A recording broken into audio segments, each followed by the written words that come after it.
अमीर बहू की गरीब ससुराल की रसोई। मम्मी जल्दी करो ना, मुझे बहुत भूख लग रही है। मेरा पास्ता रेडी करो। अरे बाबा, बन रहा है बन रहा है। जब देखो चिड़िया की तरह इस बड़ी सी रसोई में घूमती रहती है, लेकिन कुछ बनाती नहीं है। अब तू बड़ी हो गई है, बना भी लिया कर।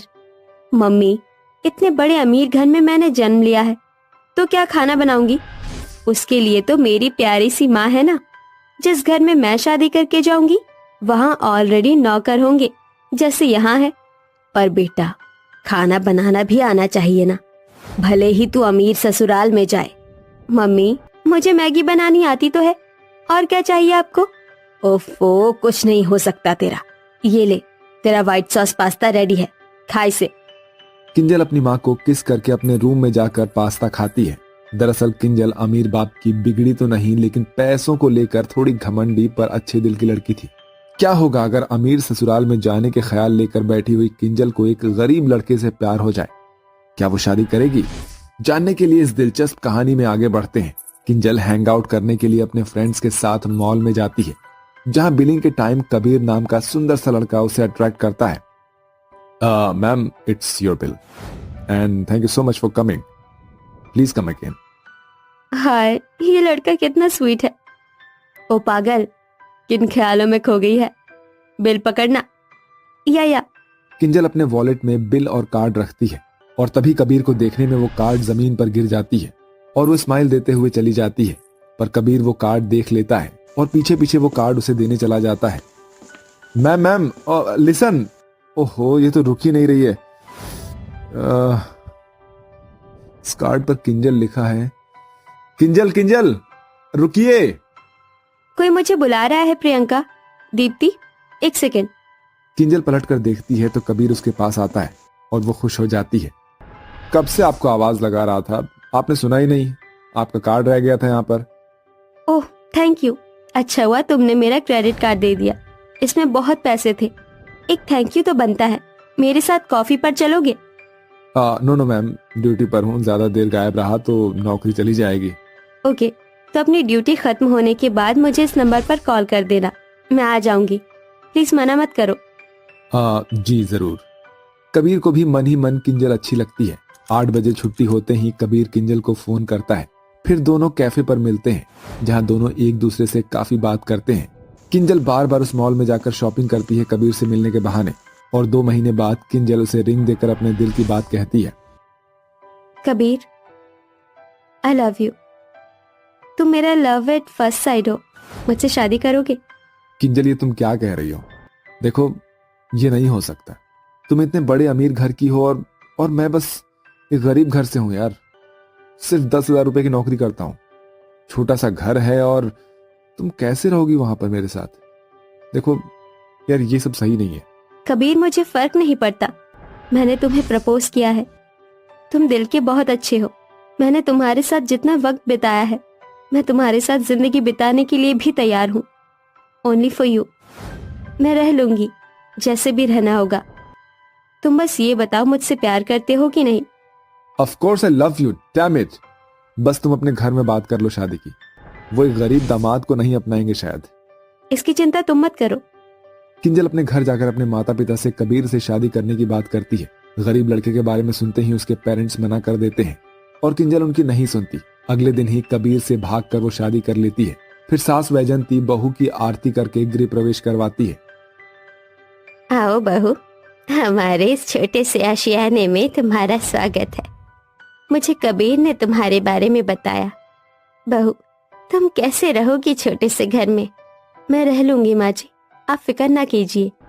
देखो तो हमारी बहू कितनी समझदार है, वरना बड़े घर की लड़कियां आजकल ऐसे कहाँ एडजस्ट करती हैं। जाओ बच्चों, आराम करो। किंजल अपने छोटे ससुराल को देखकर अजीब समूह बना लेती है। कहाँ वो आलीशान महल जैसे कमरे में रहती थी, जहाँ मॉडर्न चीजें थी, और अब वो गरीब ससुराल में थी, जहाँ बेड पर नरम गद्दे भी नहीं थे। वो सो जाती है। अगले दिन सास के पास पहुंच जाती है। माँ जी, गुड मॉर्निंग, मेरा मतलब नमस्ते। नमस्ते बेटा, ये देखो सामने रसोई है, क्या बनाओगी नाश्ते में? तुम खुद देख लो, चाय पकौड़े जो भी आता हो। मेरे को तो खाना बनाना आता ही नहीं है। यूट्यूब पर देखती हूँ। माँ जी, मैं चाय पकौड़े बनाऊंगी। किंजल रसोई में जाती है तो देखती है कि सामने पुराने जमाने का स्टोव है।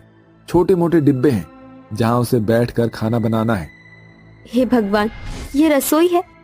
इतने में तो हमारा फ्रीजर ही आता था। मेरे छोटे से ससुराल की छोटी सी रसोई कैसे करूंगी मैं एडजस्ट? उसे स्टोव जलाना नहीं आता था। क्या है ये बेकार सा? मैं ऐसे कैसे खाना बना सकती हूँ? मुझे नहीं बनाना कुछ भी। क्या हुआ बहू? देखिए माँ जी, ये पुराने जमाने के स्टोव पर मैं खाना नहीं बना सकती और मुझे खाना बनाना भी नहीं आता है। मैं जा रही हूँ कमरे में। किंजल सास पर चिल्लाकर चली जाती है। 2-3 दिन सास ही खाना बनाती है। छोटे घर की वजह से किंजल चिढ़कर दोबारा वैजंती को सुना देती है, जिससे उसकी आंखें भर आती है और प्रकाश के सामने वो रोती है। अरे भाग्यवान, चुप हो जाओ। बहू को समय लगेगा, वो कितने बड़े घर से आई है और वो कोशिश तो कर ही रही है ना। आप सही ही कह रहे हैं, धीरे धीरे मेरी बहू सीख जाएगी। सास के कमरे से गुजरते वक्त किंजल सुन लेती है। ये मुझसे क्या हो गया? जाने अनजाने में मैंने माँ जी को सुना दिया। मेरी वजह से उनकी आंखें नम हो गई। वैसे भी मैंने ही कबीर को शादी के लिए फोर्स किया था। अब मुझे अपने बहू होने का कर्तव्य निभाना होगा। अगले दिन किंजल यूट्यूब देखकर चाय पकौड़े बनाने की कोशिश करती है और घर वालों को खिलाती है। माँ जी, मुझे माफ कर दीजिए। अब से खाना मैं बनाऊंगी। मुझे स्टोव जलाना भी आ गया आपको देखकर। मुझे पता था बहू एक दिन खुद बना कर लाएगी। जैसे ही सभी लोग चाय पकौड़े का नाश्ता करते हैं तो खराब खाना भी मुस्कुराहट के साथ खा लेते हैं। वाह बहू, पहली बार में ही चाय पकौड़े बहुत अच्छे बनाए हैं। बहुत बढ़िया बेटा। हाँ किंजल। अच्छा, मैं भी खाऊंगी। नहीं बहू। वैजंती के मना करने पर भी किंजल अपने हाथ का बना खाना खाकर उगल देती है। छी, मैंने इतनी कड़वी चाय और बेकार पकौड़े बनाए, तब भी आप इतने प्यार से खा रहे हैं। क्यों? क्योंकि बहू, हम तुझे बहुत प्यार करते हैं। धीरे धीरे तो सीख जाएगी। तूने अपने घर में ये काम थोड़े किया है। सच में मुझे बहुत अच्छा ससुराल मिला है। पर माँ जी, मैं आपसे खाना बनाना सीखूंगी और एक दिन अच्छा खाना बनाऊंगी। बिल्कुल बहू।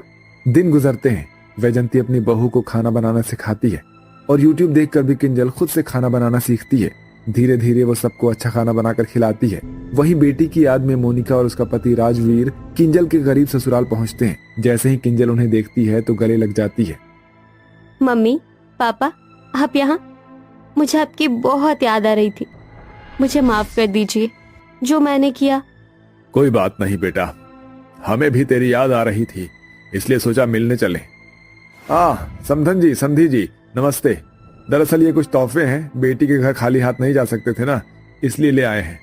फिर भी इसकी कोई जरूरत नहीं थी। आइए, विराजिए। हमारी किंजल बेटी कितने अच्छे से अपने ससुराल को संभाल रही है। अब तुझे खाना बनाना भी आता है ना? हमें नहीं खिलाएगी? खिलाऊंगी मम्मी। पापा, आप बातें कीजिए, मैं बना कर लाती हूँ। किंजल जैसे ही रसोई में जाती है तो डिब्बे में सिर्फ 2 मुट्ठी चावल और आधा गिलास दूध होता है। हे भगवान, खाना बनाने के लिए कुछ भी नहीं है, चीनी भी नहीं है। इतने समय में खीर कैसे बनेगी? जैसे तैसे चावल को पकाकर दूध में ज्यादा पानी डालकर गुड़ से खीर तैयार कर लेती है वो। स्टोव का धुआं उसकी आंखों में चुभ जाता है। ये होता हुआ देखकर राजवीर की आंखों में आंसू आ जाते हैं और वो दबे पांव अपनी जगह पर बैठ जाता है। फिर किंजल के हाथों की बनी खीर सभी खाते हैं। देख रही हो मोनिका, हमारी बेटी ससुराल में आकर कितनी बदल गई है, सयानी हो गई है। कभी खाना नहीं बनाया था इसने पहले। देखो अभी कितनी अच्छी खीर बनाई है। अजी, ये तो आपने बिल्कुल ठीक कहा। समधन जी, बेटी का ख्याल रखने के लिए आपका बहुत बहुत शुक्रिया। कबीर बेटा, तुम सच में बहुत अच्छे हो। दोनों सदा खुश रहो।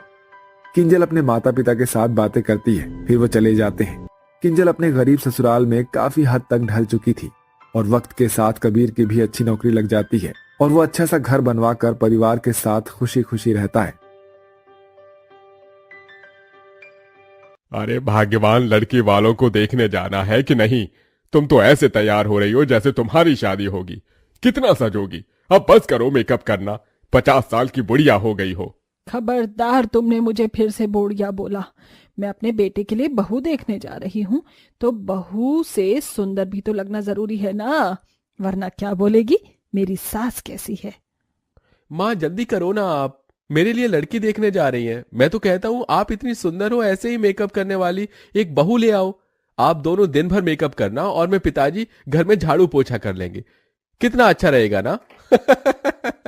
बस करो, तुम बाप बेटे दोनों मिलकर मेरी टांग खींच रहे हो ना।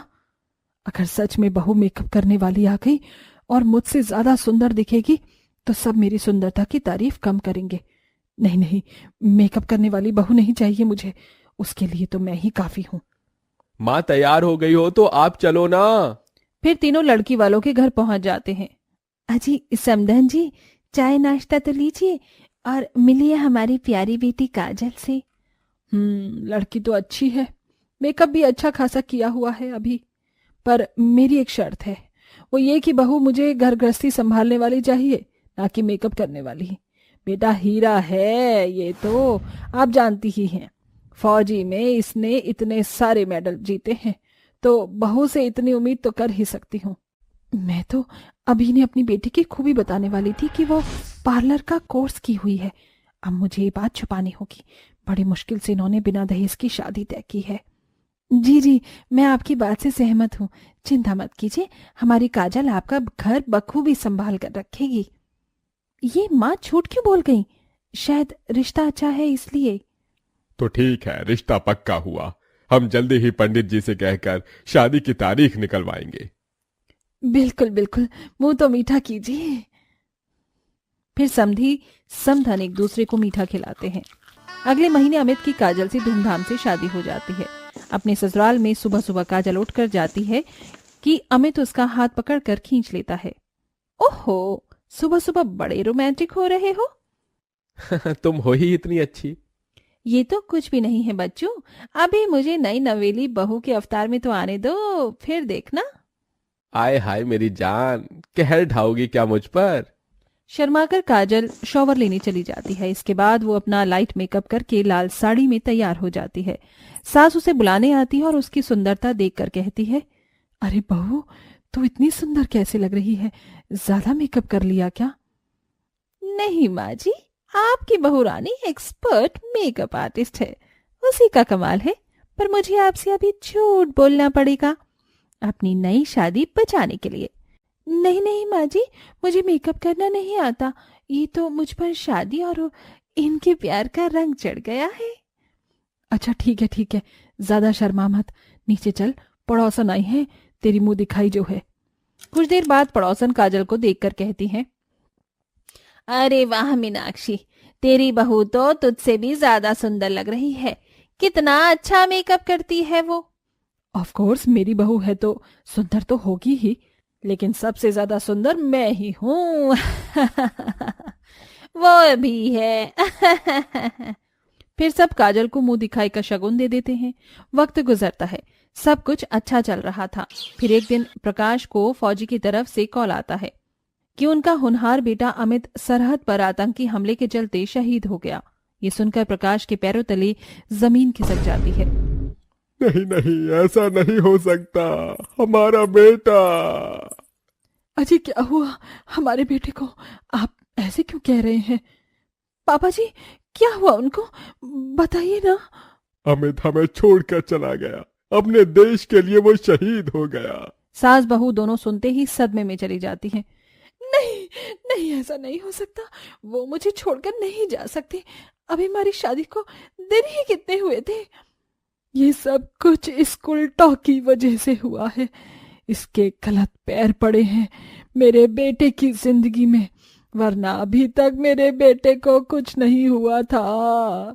मीनाक्षी जोर से काजल की दोनों बाजुएं पकड़ लेती है। खा गई तू मेरे बेटे को, खा गई। चैन आ गया तुझे उसको हमसे दूर करके। नहीं माँ जी, मैंने कुछ भी नहीं किया, मैं ऐसा क्यों करूंगी, मैं उनसे बहुत प्यार करती थी। बस करो, ये क्या अनाप शनाप कहे जा रही हो, छोड़ो बहू को, उसे लग गई होगी। तभी मीनाक्षी उसे जमीन की ओर धक्का देकर छोड़ देती है। बहू तुम कमरे में जाओ। ससुर की बात सुन काजल कमरे में चली जाती है और अपने पति की फोटो को सीने से लगाकर सिसकने लगती है।